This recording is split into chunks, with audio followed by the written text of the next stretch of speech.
Otep à tous, bien-aimés frères et sœurs. Le Burkina Faso, comme je l'ai dit tantôt, a décidé de décoloniser ces villes, dans le sens où elle enlève tous les noms des anciens colons, des noms qu'ils ont donnés à des rues au Burkina Faso et autres, pour donner des noms de leurs leaders.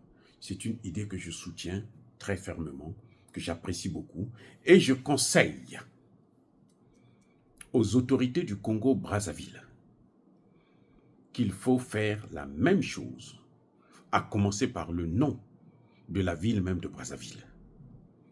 C'est une malédiction. Que les Congolais le sachent. Vous pensez ce que vous voulez.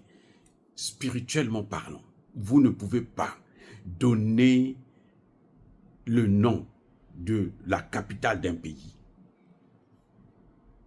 le nom d'un colonisateur, de surcroît un criminel qui est venu, qui a violé des femmes dans la cour de notre roi, le roi Makoko.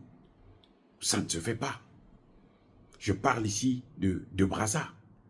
On ne peut pas garder ce nom pour la capitale du Congo. Les Congolais doivent commencer maintenant à réfléchir à un nom qu'il faut donner à la capitale congolaise. On ne peut pas continuer à honorer, à donner de la valeur à un criminel. Non, ça, c'est du jamais vu dans l'histoire. Vous voyez, nous avons eu des gens, nos parents, qui sont allés sauver la France, ce qu'on appelait les tirailleurs congolais, et plutôt sénégalais. Il y avait parmi eux des Congolais. Nous sommes allés en Indochine pour servir les mêmes Occidentaux, mais il n'y a aucun Africain qui a un nom en France. Moi, je n'ai pas vu ça. Bon, peut-être que vous voyez, j'ai vécu en France pendant longtemps, en Italie, aux États-Unis, je n'ai pas vu le nom des Africains.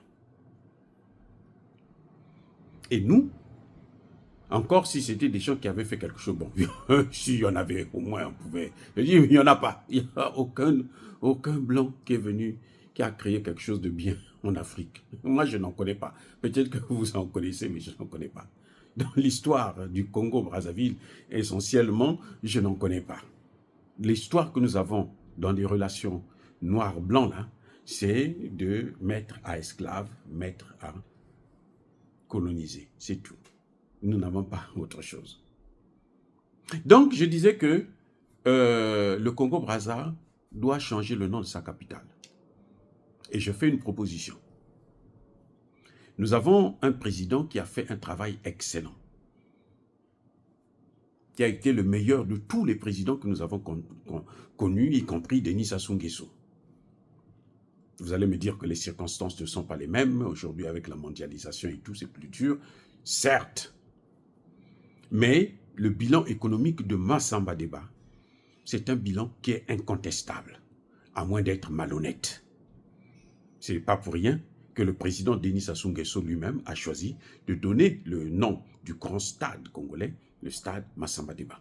Et je pense que la ville de Brazzaville mériterait le nom de Massamba Deba ville. Ça, c'est ma proposition. Dans tous les cas, Brazzaville, c'est comme si on honorait de Brazza un criminel. Et ça, il n'y a pas plus ridicule dans un pays que ce genre de choses. Donc, à mon avis, je crois que on pourrait bien donner aussi le nom de Youlou, le premier président, en fait, parce que ça a été le premier président. C'est lui qui a acheté l'ambassade du Congo en France, aux États-Unis, ainsi de suite. Donc, il a fait, et, en tout cas de ce côté, il a été pas mal, mais je pense que lui, il est logé quelque part. Donc, il faut seulement prendre son corps, l'amener et le mettre là où on a mis de Brazza, là. Ce mausolée-là, ça n'a pas sa place. Il y a le mausolée Marien Ngouabi, Après, il faut qu'il y ait le mausolée Albé Fulbert Yulu. Maintenant, Massamba Deba, comme le pauvre, on l'a même assassiné, on ne connaît pas où est-ce qu'on a déposé son corps. Alors, à ce moment, on donne le nom de la ville de Brazzaville. Au lieu de Brazzaville, on donne Massamba Deba ville. C'est un débat que je lance parmi les Congolais et je pense que c'est un droit pour tous les Congolais de réfléchir sur le bonheur, l'avenir. Et ça va ouvrir des portes. Sur le plan spirituel, nous sommes dans cet état, nous souffrons aussi parce que nous honorons nos bourreaux. C'est-à-dire que c'est comme si les Congolais souffrent du syndrome de Stockholm. Et moi, je ne suis pas de ceux-là. Moi, je n'ai pas ce problème-là. Déjà, je n'ai pas connu la colonisation. Alors, je suis né après les indépendances. Mais de toute évidence, même si j'étais né pendant les indépendances, je ne pense pas que ce soit une idée géniale de honorer de Brazza. On lui fait avec un mausolée, un grand mausolée qui est même plus plus important que celui de Marien Ngouabi, alors que Marien Ngouabi, c'était notre chef d'État, notre président, qu'il faut honorer à tout. Donc, alors ça c'est une évidence, c'est tout à fait normal. Mais Massamba Deba, je vois pas pourquoi on va l'honorer. C'est pas lui qui nous a découvert, c'est pas lui qui nous a créés. Il n'est rien du tout qu'un criminel. Je dis bien, rien du tout qu'un criminel. Tous les historiens seront d'accord avec nous. Ils ont menti sur le traité Makoko de Brazza. Il n'a jamais existé. Makoko et de Brazza n'ont jamais eu un traité. C'est pour ça d'ailleurs que de Brazza s'est permis de violer, pour punir Makoko qui ne voulait pas se soumettre à sa loyauté, qui ne voulait pas accepter d'avoir un deal avec un voyou. Il s'est permis de commettre ce crime de viol. Et nous, en tant que descendants de Makoko, en tant que fils, petit-fils, arrière-petit-fils, nous ne pouvons pas. Il faut qu'il paye ça. Même s'il est mort, il doit payer ça. Et donc, on doit trouver des moyens pour se débarrasser des restes de son corps. Ils n'ont qu'à ramener ça en Algérie. C'était pour moi une erreur de dépenser autant d'argent pour un bandit, pour un criminel. Voilà. Dire cela, je préfère encore qu'on honore. Nous avons des présidents qui sont morts. J'ai parlé tout à l'heure de l'abbé Fulbert Yulu. Nous avons aussi Yombi Opango. Nous avons aussi Pascal Lissouba. Et c'est ce que nous ferons aussi pour Sassou Nguesso. Parce que nous honorons les nôtres.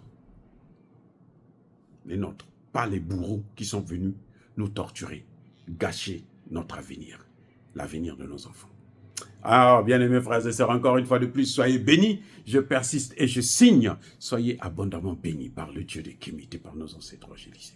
Mais que tous ceux qui persécutent le continent africain le pillent et le déstabilisent. Qu'ils soient noirs, blancs, chinois, arabes, indiens, juifs, qui qu'ils soient punis, maudits, foudroyés, neutralisés, écrasés, effacés par le Dieu de Kemet et par nos ancêtres angélisés. Vive l'Afrique éternelle. J'ai dit et j'assume.